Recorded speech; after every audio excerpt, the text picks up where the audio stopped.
Hola, buenas tardes, ¿cómo están? Espero que estén muy bien. Ya saben lo de siempre, que sigan las recomendaciones para protegerse, para que no se contagien de COVID-19, que estén bien.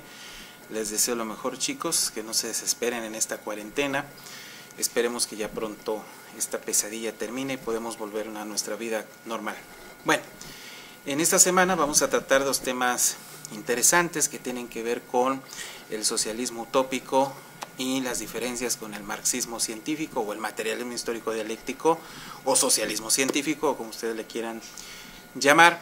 Vamos a ver cuáles son esas diferencias y también vamos a ver el tema de la transición del sistema capitalista al sistema socialista. Digamos, ya estamos, si se dan cuenta, ya estamos finalizando este proceso de entender lo elemental, lo básico del materialismo histórico dialéctico, del pensamiento político marxista, que es el que nos interesa, que ustedes se queden bien arraigados. Hay otros pensamientos políticos, ya lo hemos mencionado, está el pensamiento de Maquiavelo, está el pensamiento de Aristóteles, está el pensamiento de Platón, está el pensamiento de Santo Tomás Moro, está el pensamiento de Thomas Müntzer, el pensamiento también de Hobbes, de otros tantos politólogos o expertos en ciencias políticas, y que pues cada uno iba expresando su forma de ver la cuestión política, ¿no? Entonces pues vamos a ver estos dos temas. Espero que quede claro. Si tienen alguna duda, pues ya lo platicamos posteriormente. Bueno, ¿cuál es la diferencia entre el socialismo utópico y el socialismo científico o el materialismo histórico dialéctico? Bueno,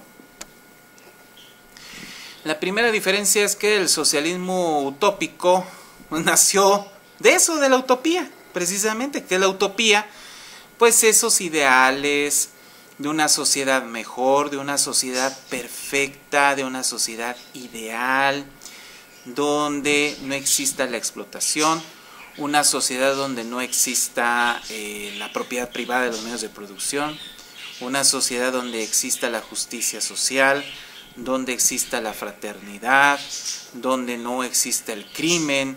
Bueno, una sociedad prácticamente idílica, perfecta, un paraíso en la tierra, podríamos decir, ¿no? Paradisiaca, una sociedad paradisiaca, lo que quería decir. Y pues muchos autores, muchos lo han pensado así, ¿no?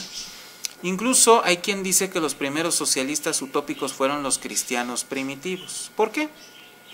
Bueno, porque si escuchamos incluso los sermones del mismo Jesucristo, que eso también hay que decirlo, Jesucristo fue un personaje histórico, Hay negacionistas de que Jesús no existió, no, pero sí existió, hay evidencia que sí existió y que fue un personaje histórico, no es un personaje mitológico como Hércules, como no sé,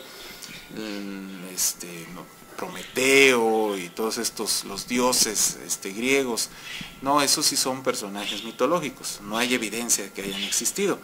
Pero en el caso de Jesús sí, fue un personaje histórico. Entonces, si escuchamos los sermones de Jesús, vemos los sermones también de los apóstoles, posteriormente de los discípulos, ya cuando formaron la comunidad primitiva de los cristianos, podemos ver que pues que había muchos ideales de igualdad, de hermandad, de compartir las cosas, porque los primeros cristianos vivían compartiéndolo todo, ¿no? Incluso San Pablo dice que el trabajo es fundamental.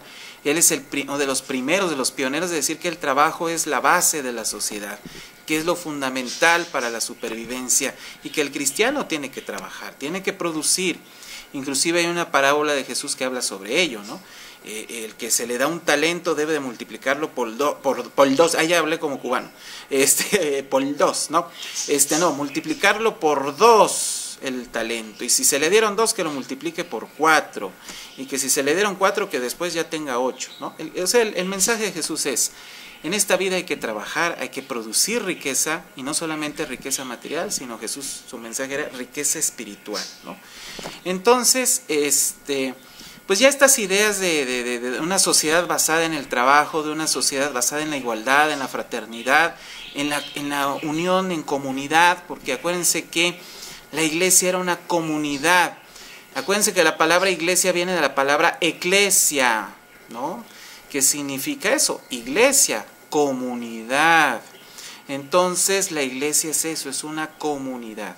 Y ellos lo entendían como lo entienden los socialistas de hoy, una comunidad, vivir en comuna, vivir en común, vivir compartiendo las cosas, no siendo egoístas, no apropiándote de las cosas, no creando esta propiedad privada de las cosas, sino que todo se comparta, ¿no?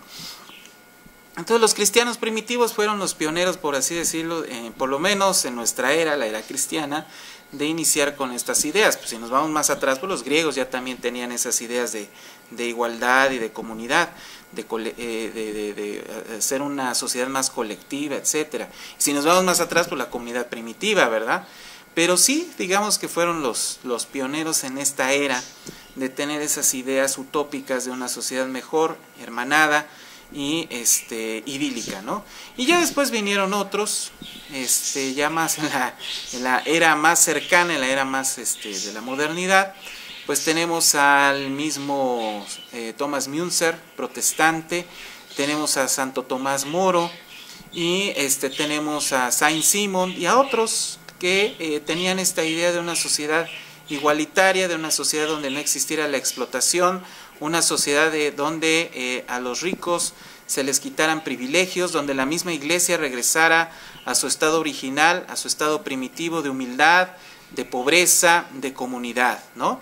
Ese sentido inicial que tuvieron los apóstoles, el mismo Cristo y los primeros discípulos cristianos.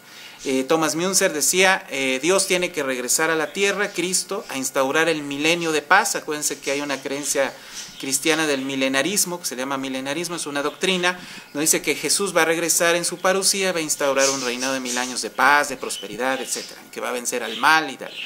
Pues Thomas Müntzer lo trata de trasladar al ámbito material, de que Jesús venga, instaure un reinado en la tierra de 1000 años, y donde no exista explotación, no exista propiedad privada de los medios de producción, y donde todo lo que se produzca sea para todos y se reparte de manera equitativa. Esas ideas nos suenan familiares, ¿por qué? Porque posteriormente inspirarían a Marx para crear el materialismo histórico dialéctico, pero desde una perspectiva positivista, desde una perspectiva científica. Y ahorita vamos a ver cuál es la diferencia con la visión utópica. Bueno, luego Santo Tomás Moro, con su novela de la utopía, no, Utopía, así se llama su novela, nos habla de esta isla donde las personas tienen como trabajo fundamental la agricultura, donde hay una mezcla entre vida urbana y vida rural, se rescata la vida rural. Para Santo Tomás Moro era importante rescatar la vida rural para que las personas pudieran volver a sus orígenes, vamos a decirlo así, y se volvieran más humanitarias, más humanas, más humanistas más bien, ¿no? Y pudieran colaborar en el trabajo todos de manera igualitaria, que no hubiera privilegios para nadie, ni siquiera para el rey de Utopía, donde se repartía la riqueza de manera equitativa, ¿no? Más o menos bajo el principio de a cada quien según su capacidad, a cada quien según lo que produce, a cada quien según sus habilidades, ¿no? y su nivel de productividad. Entonces, bajo estos principios crea este mundo fantástico de utopía y nos da las pautas para lo que posteriormente se desearía lograr con la lucha de clases, ¿no? Con el triunfo del proletariado en el mundo. Entonces Santo Tomás Moro es otro utopista, ¿no? Junto con Thomas Müntzer, y tenemos a Saint-Simon, con estos experimentos que se trataron de hacer, de crear fábricas donde se les dieran todas las prestaciones a los obreros y donde se les tratara bien, pero olvidándose del hecho de que la empresa capitalista se rige bajo las leyes capitalistas y que por más bondadoso que quieras ser, por mejor que quieras ser como capitalista, pues no vas a poder salirte de las reglas del mismo sistema capitalista, ¿no? Porque pues tu empresa quiebra, simple y sencillamente, ¿no? Y les tengo un caso real, reciente. Aquí en Cuautla hay un parque industrial. Me parece que la empresa Saint-Gobain, me parece que era ella, porque no sé si es Temig o Saint-Gobain, me parece que es Saint-Gobain. Es una empresa francesa que se vino a establecer aquí en el parque industrial ya hace muchos años. Cuando llegó trató de imponer una política de mejores salarios, de que los de Saint-Gobain pudieran ofrecer un mejor salario más competitivo a los obreros, y los obreros quisieran trabajar ahí, tuvieran todas las prestaciones, el mejor salario, etcétera. Pero las empresas aledañas le dijeron, no mi rey, así no funciona, eso es competencia desleal. Y lo obligaron a Saint-Gobain a más o menos establecer salarios similares, estándar, con las demás empresas, para que todas estuvieran en la misma igualdad de competencia. Pero finalmente, ¿a quién perjudica? A los obreros, porque no tienen la posibilidad de un mejor salario. Ahí anda mi gatita haciendo de las suyas, yo creo ya tiene hambre. Entonces, pues eso es, ¿no? Entonces, el socialismo utópico falla precisamente porque olvida analizar de manera científica, de manera positivista, desde un enfoque positivista, la realidad y sus leyes que la rigen. Ahora, la diferencia que estriba con el marxismo, pues es que Marx sí quiso materializar esas ideas nobles, humanistas del socialismo utópico, pero basándose en el método científico. Y es donde crea el materialismo histórico dialéctico, ¿verdad? Pero ¿cómo se construye el materialismo histórico dialéctico y qué es lo que nos refleja el materialismo histórico dialéctico? Bueno, en primer lugar, el materialismo histórico dialéctico se basa en eso, en la filosofía materialista, retoma Feuerbach, en cuanto al socialismo retoma las ideas de los utópicos, a Saint-Simon, a Santo Tomás Moro, etcétera, hace un análisis de ese socialismo utópico. También en cuanto a la dialéctica, pues retoma Hegel, las leyes de la dialéctica. Esto es importantísimo, los utopistas pues no tenían claro esto de la dialéctica, y quien rescata la dialéctica en primer lugar es Hegel, la rescata de la antigua Grecia, y después le da mejor forma y mejor explicación desde un enfoque materialista Carlos Marx, ¿sí? Porque Hegel la tenía desde un enfoque más idealista. Acuérdense que Hegel era idealista y decía Marx y Engels, lo único, o sea, Hegel está bien, nada más hay que ponerlo está de cabeza, lo único que hay que hacer es ponerlo de pie. Entonces, dando a entender que la dialéctica es correcta, pero él era idealista, entonces, aunque estuviera correcto en sus ideas sobre la dialéctica, Hegel se equivocaba en cuanto al idealismo. Entonces dice Marx y dice Engels, lo que hay que hacer ahora es esa dialéctica ponerla al servicio de una filosofía materialista. Y la dialéctica nos dice que hay ciertas leyes que tenemos que tomar en cuenta para analizar cómo se ha ido transformando la sociedad, cómo hemos cambiado de un modelo de comunidad primitiva a uno esclavista, y luego de uno esclavista a uno feudal, y de uno feudal a uno capitalista, y posteriormente podemos pasar de uno capitalista a uno socialista. Y Marx lo analiza y dice qué es lo que hay que hacer para transitar de un modo de producción a otro, qué es lo que tiene que suceder. Y es donde ya empieza a ver esto de las leyes de la dialéctica y le da ya una explicación científica a los cambios sociales y a la transformación social y a las posibilidades de una revolución socialista, ¿no? Ya el proletario, esta mentalidad científica, tiene más posibilidades de triunfar en la revolución, clase opresora a la clase explotadora, ¿no? Y crear una sociedad más justa. Y es del materialismo histórico dialéctico la economía política. Marx rescata la teoría del valor y se da cuenta que las mercancías adquieren, por así decirlo, valor gracias al trabajo socialmente necesario puesto por una clase trabajadora, la clase proletaria. A través de la aplicación de su fuerza de trabajo, son los que le imprimen, por así decirlo, ¿no? el valor a las mercancías. Esto lo rescata de la economía política británica, de Adam Smith, de David Ricardo, y le da mejor forma y explica las leyes económicas bajo las cuales se rige el sistema capitalista. Hace un trabajo excelso y crea obviamente el capital. Y esa es la base científica del material. ¿Y qué le da? Pues ese carácter. Ese análisis no lo hicieron los socialistas, ni Santo Tomás Moro, ni Thomas Müntzer, ni Saint-Simon. Ellos no hicieron ese análisis científico, entonces fue más idealismo, más una agenda política y no un análisis científico como sí lo hizo Engels, como sí lo hizo Marx, y posteriormente también lo hizo Lenin, ¿no? Porque Lenin también trató de ser riguroso en cuanto al análisis de la realidad social.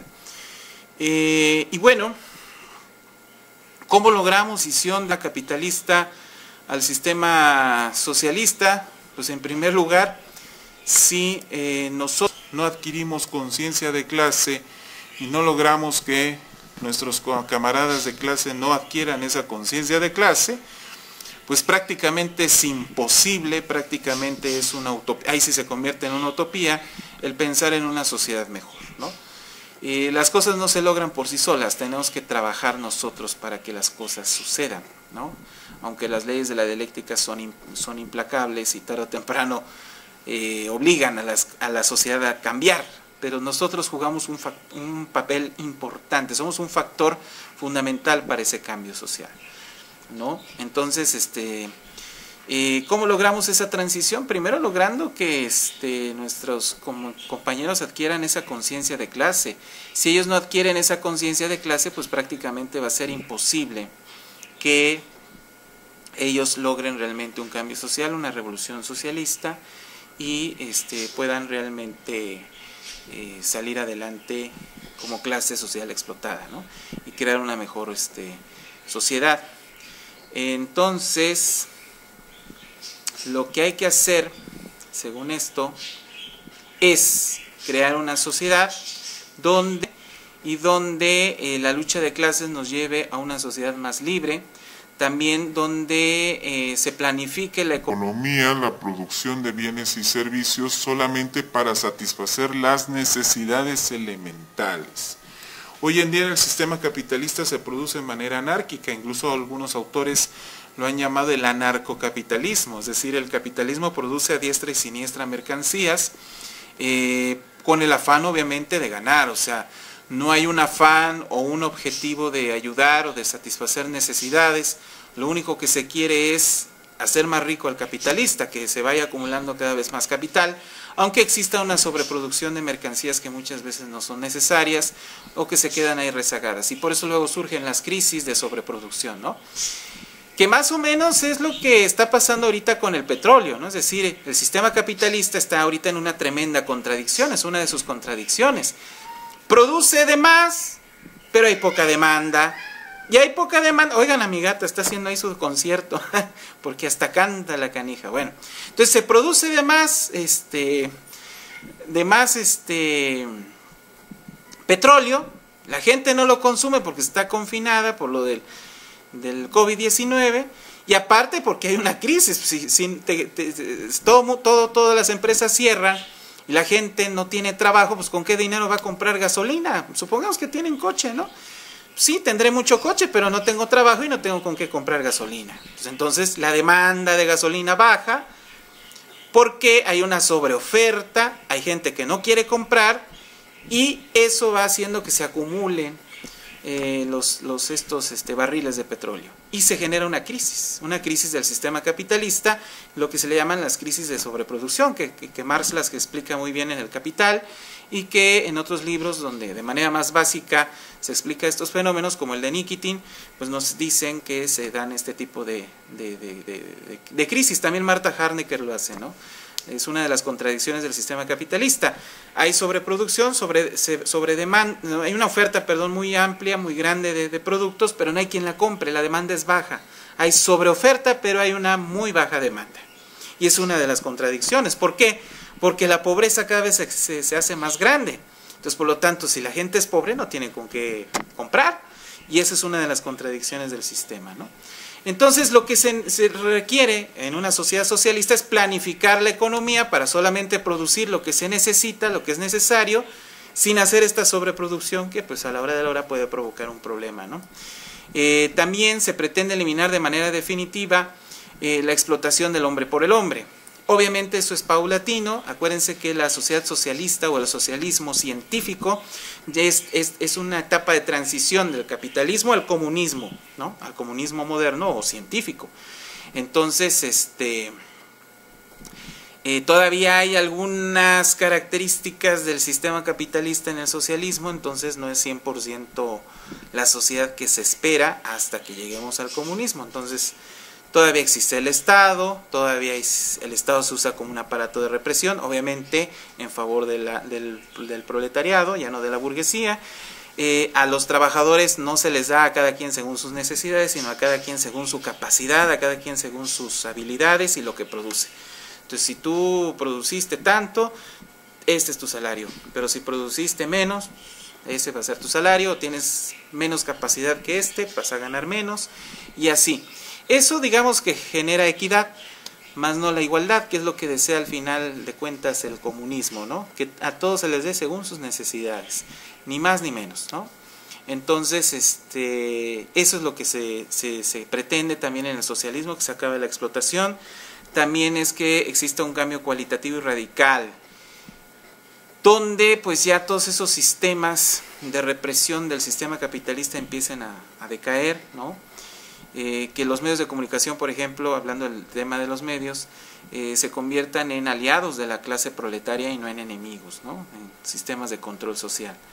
El socialismo será el resultado profundo de las contradicciones internas del mismo sistema capitalista y de su negación posterior, ¿no? Algunos expertos dicen que las contradicciones internas del sistema son más peligrosas que las externas para el mismo sistema. O sea, Estados Unidos estaba más preocupado por las contradicciones internas que estaban generando después de la crisis del 29 que por las contradicciones externas que tenía con la Unión Soviética, es decir, la lucha externa. Estaba más preocupado por lo que estaba sucediendo hacia adentro. Su clase trabajadora estaba inconforme con esta crisis, estaba molesta, estaba en un estado de casi levantamiento y rebelión. ¿Qué es lo que hace Estados Unidos? Pues crea el famoso sistema de estado de bienestar, ¿no? Y eso le permitió, con este sistema de estado de bienestar, pues competir ideológicamente con la Unión Soviética, con el bloque socialista, y darnos a entender que existe la posibilidad de crear un estado de bienestar, mejores condiciones para la clase obrera, sin que desaparezca el sistema capitalista, sin que desaparezca el 100% de la explotación y sin que desaparezca la propiedad privada de los medios de producción, ¿no? Entonces fue una jugada astuta, hay que admitirlo, ¿no? De Estados Unidos, del imperio norteamericano, y que sí le jugó chueco ahí o sucio a la Unión Soviética y todo el bloque socialista, ¿no? Pero esa es la finalidad, ¿no? Y por eso las contradicciones internas pueden ser más peligrosas para el sistema. Ahora, ¿qué nos dice aquí también? Bueno, dice, cuando surge el Estado socialista, la teoría, aquí se traba un poquito, se aprovechará el desarrollo de las fuerzas productivas para construir la nueva sociedad sin clases sociales, sin explotación asalariada y con un plan donde se planifique, vaya la redundancia, o quede bien planificada y diseñada la producción de mercancías, ¿no? Para satisfacer realmente necesidades sentidas y no necesidades ficticias, ¿no? El Estado ya no reprimirá a la clase obrera, sino que garantizará la democracia popular, el reparto social de los medios de producción y la represión contra la burguesía reaccionaria y remanente. Asimismo, el Estado proletario socialista implementará un programa agresivo para desarrollar aún más las fuerzas de producción y concientizar a la clase proletaria sobre su nuevo papel en la sociedad capitalista, que eso es lo que pasó cuando surgió la Unión Soviética. La Unión Soviética tenía la tarea de ir desarrollando las fuerzas productivas porque estaban muy poco desarrolladas. Acuérdense que cuando ganaron los bolcheviques, prácticamente Rusia era un país feudal, agrícola. Entonces, sus fuerzas de producción capitalista estaban muy poco desarrolladas, ¿no? Entonces, lo que hizo el régimen fue, bueno, hay que desarrollar esas fuerzas de producción, hay que invertir fuerte en el desarrollo de la industria. Entonces, eso fue lo que hizo y eso fue lo que le permitió hacer la Unión Soviética en sus primeras décadas pues una superpotencia, ¿no? Porque le invirtieron fuerte al desarrollo de las fuerzas productivas. Y bueno, pues principalmente eso es lo que les quería comentar hoy. No me quiero alargar porque no quiero aventarme ahí un choro de 50 minutos. Entonces espero que les haya interesado. Si hay alguna duda, pues ya me la comentan, la aclaramos.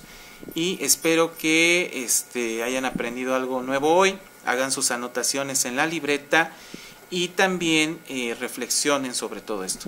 Acuérdense que todo esto se les enseña no para que sean adoctrinados, sino para que tengan una herramienta, incluso científica, para el análisis social.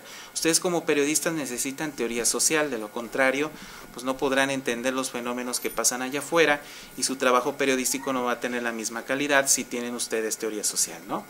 Entonces ya si ustedes se vuelven simpatizantes de estas ideas, pues qué bueno, ¿no? Activistas ya de una lucha de clases a favor del proletariado, sería maravilloso. pero acuérdense que también esto sirve como una herramienta científica para el análisis sociológico y científico de la sociedad, y que ustedes tengan las herramientas para hacer un buen trabajo periodístico, porque ustedes son periodistas o van a ser periodistas, ¿no? Bueno, chicos, espero que les haya servido. Nos vemos la próxima vez.